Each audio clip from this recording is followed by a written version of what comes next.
So Todd and I are separated. I'm not surprised. I'm not surprised. What's up, y'all? It's Brian Keith, and I'm back with another video. Today, we're going to talk about the Real Housewives of Salt Lake City, the conclusion of the season. This has been a very... It wasn't a bad season, but like I said before, compared to season 4 and 5, especially season 5, like season 6 had to be over the top. And I feel like that it was highly produced, but we're going to talk about it because there's some things that in this episode we got to talk about. But y'all, like, comment, subscribe, and enjoy. Let me check my shit real quick. Hotter than the fire coming out my flaming lips. You wanna play with me? You can't play in me. On the playground, bitch, you can't play with me. Got it, won it, securing the bag. All right, so the episode starts where it left off. Britney's over here just like, I'm so sick of being called a bigot. You're not about to say that I did this, that, and the third. Whoop. She runs off stage. It was the whole situation. Like she said, I'm not a victim, right?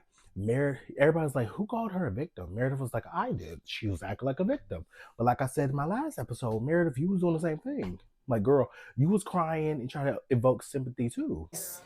So, you know, you said the girls said I was a pill popper, and they did. But don't sit up here and make it seem like you didn't do it too. But my whole thing is this with Meredith is just like, if you felt like she was attacking you all season, valid. That's how you feel. I can't take that away from you. But do you feel that she's anti-Semitic? I think is the question. Yeah, motherfucker. Yeah, motherfucker. If you honestly feel like she's anti-Semitic, I think that's a deeper question that we probably have to understand, because it's just like, at that point, there's implication that come with that, you know? Like, should this person be allowed on the show?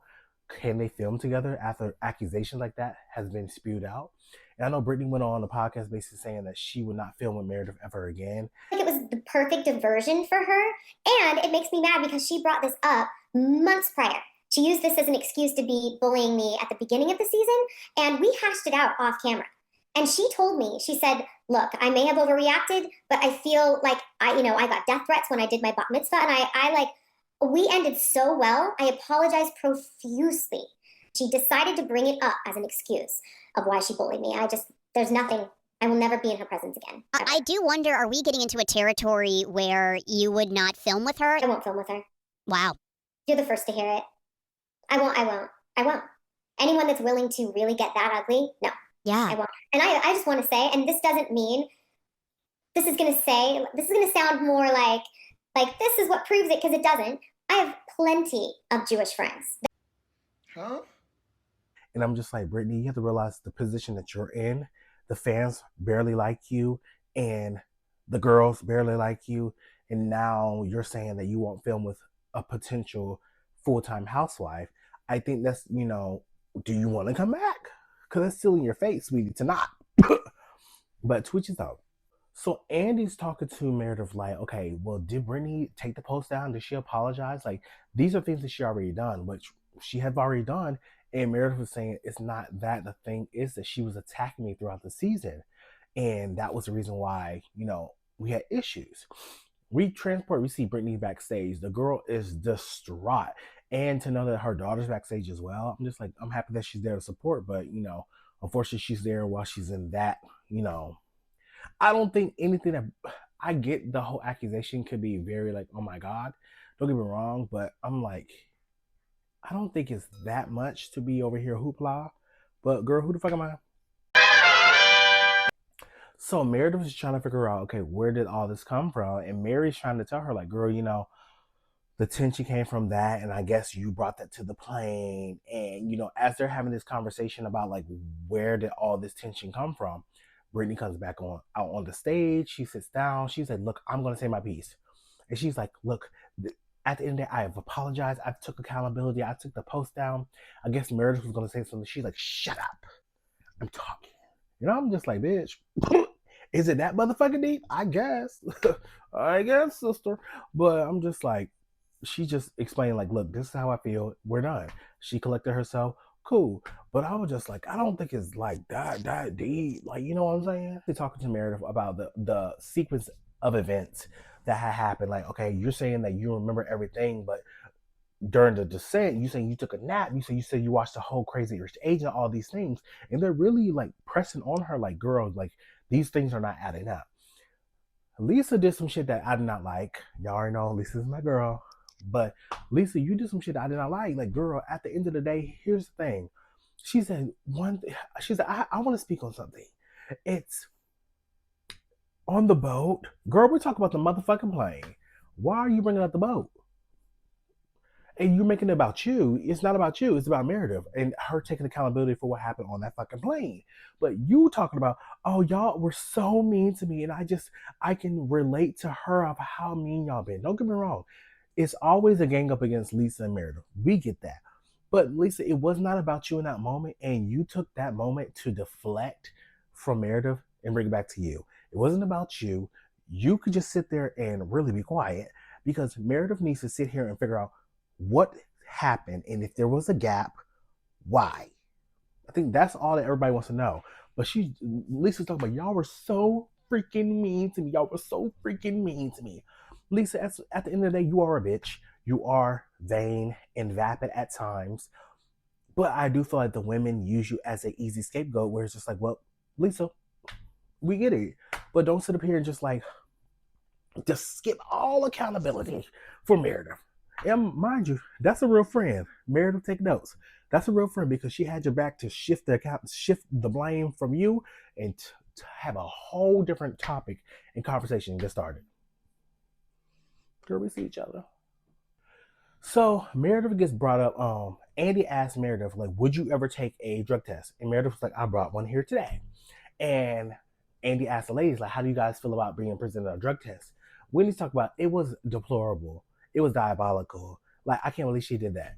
Bitch, what are you talking about? If you're going to accuse me of doing drugs, yeah, I'm going to take a drug test. I'm taking one too. But bitch, you're going to take one too. You're not going to accuse me of something that I know I didn't do. And then you want to sit up here and want to blame me. And my whole thing with Whitney is for you to have personal situations that happen with your father, for you to carelessly throw labels out on people and then sit up here with like, well, Meredith was over here, she was doing all these things on me, call me a liar, call me this. So I did say that she was over here pill popping and I apologize for that, but she was just forcing my hand. So you lied. So she didn't lie on that. You're a liar. Cool, got it. So my whole thing with Whitney is like, girl, at some point you fall into the stereotype every time that, you're on the end of the couch for a reason. Girl, you just say stuff just to say stuff. And then you never stand on it. Like, so Heather was just like, okay, well, Meredith, at the end of the day, you over here said that we're pill popping, we're do this. And we see the flashback of that interview when Meredith was like, you don't want me to start telling the truth on you guys. Y'all want to count how many pills or, over-the-counter pills that I've taken? Let's count your drinks. Let's count the pills that y'all be popping. You want me to start telling the truth? So that's when Meredith started really getting spicy. And Heather was just like, what pills have I take? She said, any pills I've taken, I gave it to you. I said, girl, I don't think you can do that. Can't say that, girl. But they're like, what, the sleeping pill? Like, this is what we're talking about, the sleeping pill? And at this point, we are getting off topic because it's just like, girl, cool. At the end of the day, we get that, somebody gave somebody else, somebody a pill. Cool, fine, whatever. But at the end of the day, moral of the story, Heather, you said that you don't want to be friends with Meredith. And Meredith was like, she said it 3 times. She said it 3 times now. So at the end of the day, if she doesn't want to be friends with me, she doesn't have to. So the conversation, we get on Whitney's segment and we talk to her about her relationship with Justin and do she feel like she's to blame? She does have control of Wild Rose Beauty. Shout out to her for that. I know that she blamed Lisa for degrading and disparaging her company back in season 5. So now that she has gotten 100% access of her company, she's just trying to get, I guess, rebound. She felt like Andy asked, did she feel any type of guilt towards, or any type of, disdain towards Justin? And my whole thing is this, is you both as a partnership made a conscious effort. And I felt like when she had that conversation with Justin at her house outside on those rocking chairs, I felt like Whitney was trying to blame Justin for everything. But we have to realize, Whitney, you did sign on a dotted line. So yes, you trust your husband, but you have to read for yourself as well. You know what I'm saying? I'm not gonna just be over here just aloof to the fact of my business and trust the person that I'm in a relationship with is skilled in this, right? And my whole thing, Whitney, is this as well.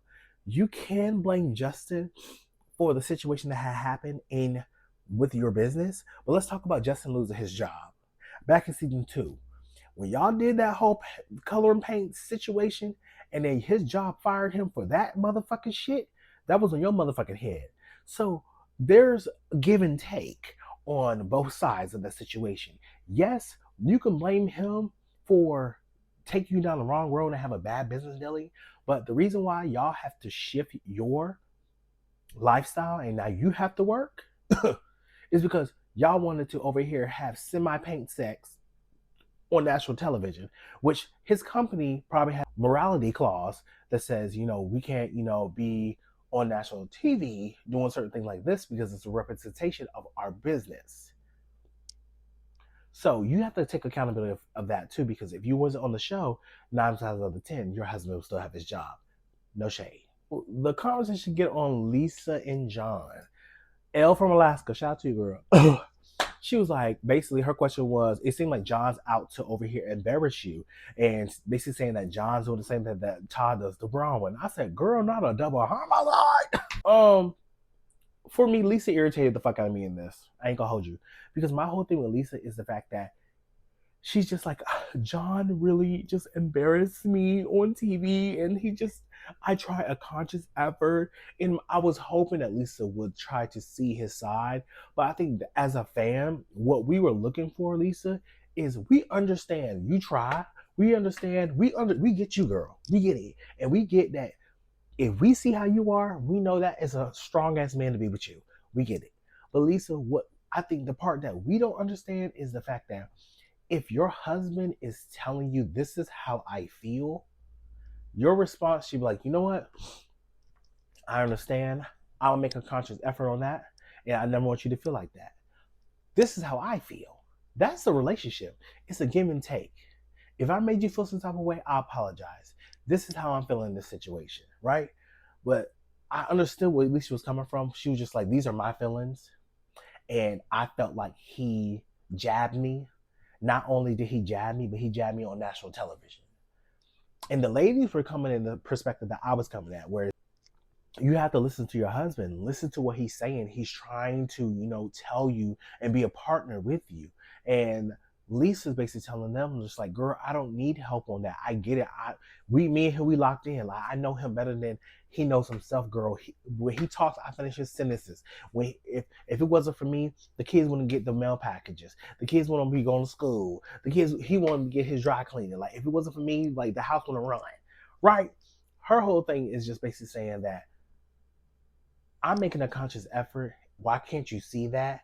His whole thing is, why can't you hear me, and not just hear me, but make your actions show that you hear me? Because my whole thing is verbal is one thing, but your actions tells a whole other story. You could say you heard me, but you could do a whole nother thing and not give a fuck. Is the fact that we already know that Lisa really doesn't get vulnerable like that. So I feel like the girls are like, they said they're trying to be her friend, this and the third. But I don't know. It's just like they are in this mode of wanting to always beat her down. And I'm just like, we know that she's a bitch. Be the bitch's friend. So Andy talks to Bronwyn about, we met your mother this season, Muzzy. And Bronwyn opens up and let us know that Muzzy has, after she saw the first episode that she appeared on, she came to her just like, oh my gosh, like, is this how we actually talk? Is this how it is? It's one of those situations just like, you can have a conversation with someone, but actually being in the moment and being able to see it back, you're able to understand, like, okay, maybe I'm talking to you crazy a little bit. And I understand this because it's just like me and one of my family members, I feel like I have to walk on eggshells with them sometimes. And I feel like before I felt like I couldn't be fully transparent with them. And now I feel like I can be very much transparent, let them know how I feel. Even if they hurt their feelings or not. Because at some point it's just like you might say something, but this is how I feel.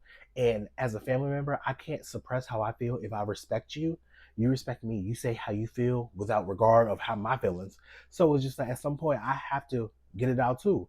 My family, especially my mom's dad's side, they're very much boisterous, very much you say it like it is. And I've been around them for a couple of years now, and I've adapted to, just like, girl, just how I feel.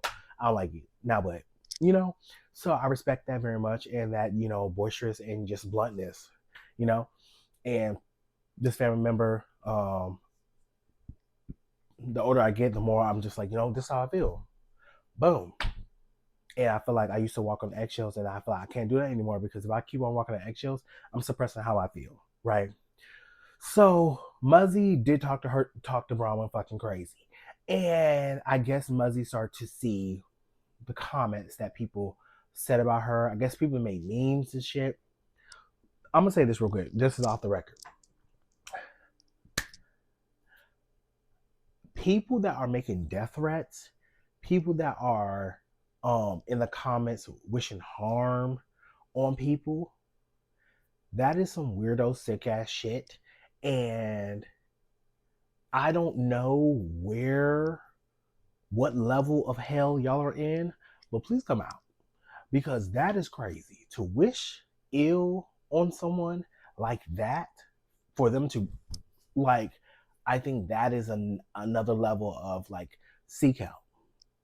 Do what I do, girl. Sit on the couch and talk to a bitch. Honestly, I talked to her on Friday, 12 o'clock. But seek help. Like, that's taking it to another level. And I just saw how people, who was it? Angel on Potomac. People went to her business. Never went to her business. Gave her 0 stars and stuff. Talk about, running water. Knowing that production bought that house. Knowing that it had nothing to do with motherfucking nothing. Like, that shit is ignorant as fuck. And I don't respect nothing like that. So if you follow me and you respect me, please never do no dumb shit like that. Now, if you over here squabbling up with a bitch, do what you gotta do, girl. I can't hold that. But if it's somebody that you disdain or don't like, it's never that deep. I would never go to Whitney Rose or Ashley Darby's events, spend my money, spend my time to type on the computer, talk about, 0 stars to this bitch. We all know that Ashley can't fucking sing. I don't have to write that.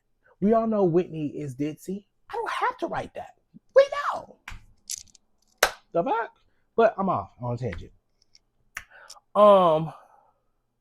So Brahma tells Andy, like, Andy starts talking about Todd. Talk about the relationship, like, how does Todd feel about the show? And she basically says, like, are we gonna have any more questions about Todd? And Andy was like, well, yes. Say what you want to say. Like, whatever you want to say, or comfortable saying, you say it. She was like, well, do you want to talk about where we are now, or from the show to now? He was like, whatever you want to say. She was like, well, me and Todd are separated. Gag, face grab, right? I can't say I didn't see this coming.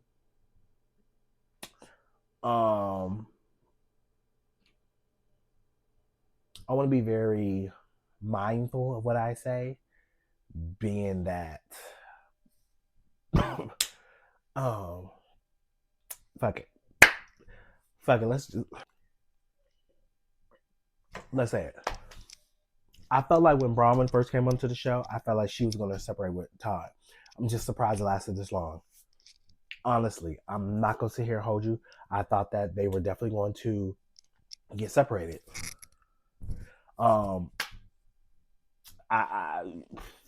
That's just how I felt.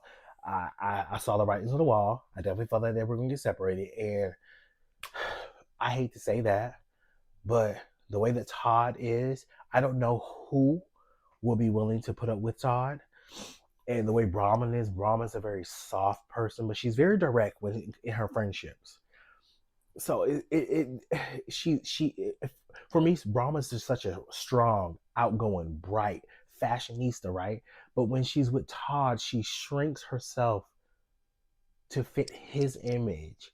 And I even told my mom this. I was like, Don't ever change who you are for no man, because it's never worth it. You're my mom. I'm gonna accept you regardless, and your man should be the same, right? So Brahma just basically says that this year on the show has been super hard. The way that she saw Todd talking to her, she found it disrespectful. She found that she would say certain things to make him feel good. You know, I guess it's about the opening relationship. Like she didn't want that, but she said it because she thought that's what he wanted to hear. I'm gonna take it a step further. When he ate that fucking cherry, I knew. When she said that I love having the cherries, I don't like when people take the cherries, and he ate that cherry and she was like, I knew then. I was just like, I told you that I love eating the cherries on my ice cream, and you took, not only did you take my fucking cherry, but your big stub ass fingers took it off my ice cream and took my cherry. Yeah.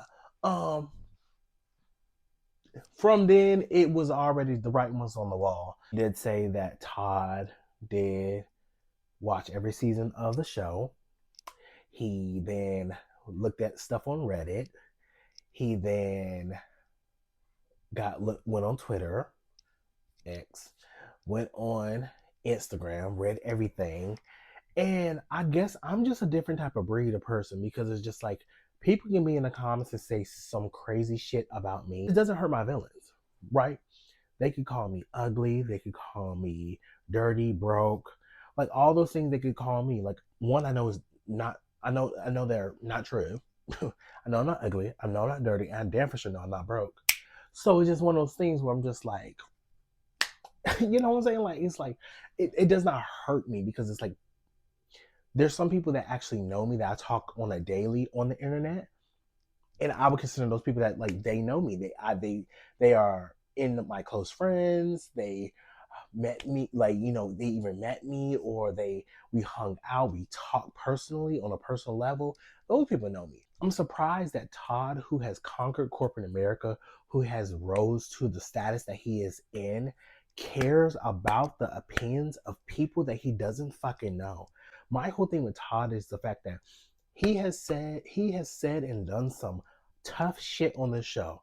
I'm surprised he gives a fuck about what these people think about him. That flips to Whitney was asking her, how, you know, are you and Todd still staying together? She was just like, no, Todd's in New York, I'm in Utah, obviously because she has to do the show. But Whitney starts getting emotional because she was just like, she feels like she's the failure in the relationship, and she feels that Justin's been so great to her. She feels she always makes mistakes. And I could understand that after, you know, her business crumbling, her contributing to him losing his job, like, I can understand that, right? I mean, shout out to Whitney for being open and vulnerable in that moment.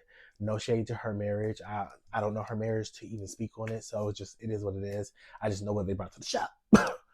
But she walks off. She excuses herself. She goes, collects herself with Justin. It was a cute moment, so shout out to that on that. But yeah, Brahman, shout out for you, you know, sharing your story.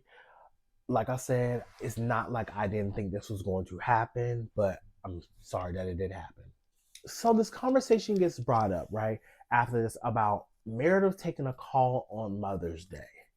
And Meredith says that, you know, Britney was just like, if I would have done that, y'all would have destroyed me on it, right? Meredith was just like, I wanted to talk to my son, but, you know, that wasn't the real issue. And then Andy was just like, oh, was it production? What did they do now? I said, ooh. And Meredith was like, no, you know what? It's not a big deal. Whitney says, no, let's talk about it, because she said, you've been so disrespectful to our production team and blaming them. They show the flashbacks. Production told, I said, y'all don't like Meredith. So they show the flashbacks of her saying, blah, blah, blah, production. Cool. So Whitney was like, how dare you speak ill of our production team? We are the #1 show, and half of that success goes to our production team. And Whitney goes into this whole diatribe about how how dare she talk about a production team. Whitney, let me stop you there. And Mary starts crying, and I'm just like, it gets performative, but whatever. Because we can say this to say, what happened when someone accused your production team of punching them in the motherfucking eye? Was it the same backlash? Was it the same conversation? Was it the same fucking tears? I don't know. I just find it kind of funny that now, oh, well, how dare you? How dare you? Well, bitch, how dare you over here accuse the production team of allegedly assaulting you? Now they have to do background checks and investigations on every motherfucking body. Really? Heather? Like, my whole thing is this, like, at the end of the day, yes, Meredith, I don't think you should have blamed production, but I don't know that much about your production team. I do know about Truly Original, about some of the shit that they be doing, but that's another story for another day, allegedly. Meredith, she's like, she basically tries to, you know, wiggle her way out of the conversation, but I'm just like, girl, you said it, so you have to own it. You said it. It was what it was. Cool. I wasn't. So Bronwyn and Meredith get into this spat about, you know, on camera, off camera conversations. And Bronwyn felt like she was being used by Meredith by having these off camera conversations. I remember that text messages went out to Bronwyn and Meredith, like, hey, can I talk to you guys? It was like 3 o'clock in the morning or whatever on the yacht. And Bronwyn felt like Meredith would basically say stuff off cameras, and then when you bring it to camera, then she's just like, oh, I never said that, because there's no trace of it. And Bronwyn feels very like, she's like, you know what, at the end of the day, like, we're gonna get this shit figured out, and like blah blah blah. She started talking to her real hard, and Meredith was like, you're not gonna talk to me like that. She said, but I am gonna talk to you like that, because this is what you do all the time. And Bronwyn just basically said, like, I value our friendship and I value our relationship, and I feel like I've been used by you. And Meredith was just like, look, at the end of the day, that's not how it was. But they agreed to disagree, that, you know, they want to work on their friendship, and they mended there. But Meredith, you do mince your words. You do pick your words very carefully. And I feel like Meredith is a lawyer for a reason. Andy basically tells the ladies, like, it's the closing of the reunion. We're going to close the reunion, and we're going to just basically leave it here. What have we learned? And I'm just like, what have you ladies learned? Let me tell you what each lady learned, because fuck that. Okay. Britney, what you should have learned was priorities. Prioritize your fucking kids over a man. Yeah. Cool. Angie, I think Angie's got her spot on. Thank God. Heather, what you should have learned is stop being a liar, one, and focus on something real. You don't bring anything real to this show outside your kids. Nothing else about you on this season was real. It was phony and fake. So what you should have learned was to be real and stop lying. I think Brahman nailed it on the head. Like, you know, change is good. Like, you know, change is good. And unseal that fucking document, because I want to know. Lisa, what you should have learned was accountability. Girl, you could never take accountability. I don't know why, but accountability. That's what you should learn. Meredith,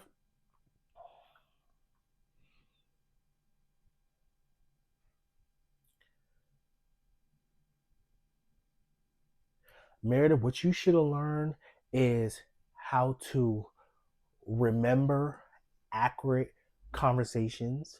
And what you should learn is be real and stop disengaging. What Meredith should learn is stop disengaging.